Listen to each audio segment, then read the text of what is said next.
The first decorating technique we'll learn is drizzling cake pops.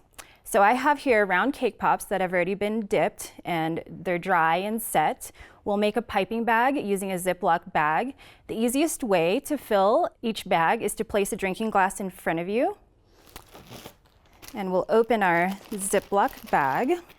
We'll place the corner inside it and flip the edges over. And I have some nice light blue coating here that I will pour in. Like so, and we'll lift this out of our glass and we'll want it in the corner here. And we're gonna snip this and drizzle.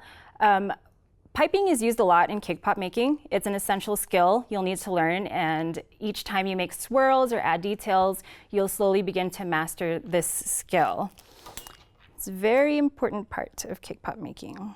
So I'm gonna snip the tip here, and you always wanna test the flow to see if you like it on your work surface. And I am very happy with this. So I will drizzle our first cake pop.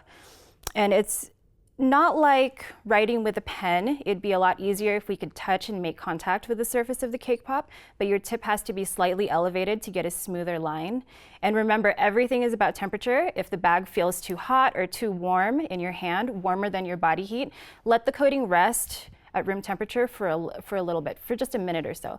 And if you pipe while it's too hot, your cake pops will crack along the lines. So I will show you the first technique of piping. What we're gonna do is we're gonna spin the cake pop with our left hand, and we're gonna gently squeeze the piping bag with our right and move it in a back and forward motion. Like so. And this is your basic swirl. Super simple, super easy. I'll do it one more time.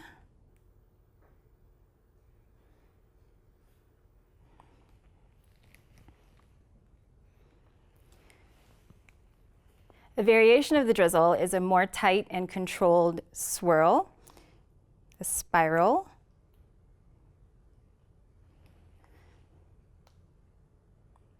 and notice that I also kind of wipe the tip off on the wax paper.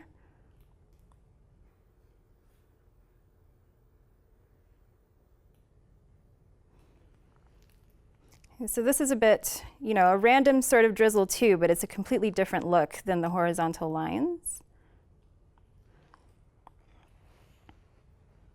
And there we have it, drizzle cake pops.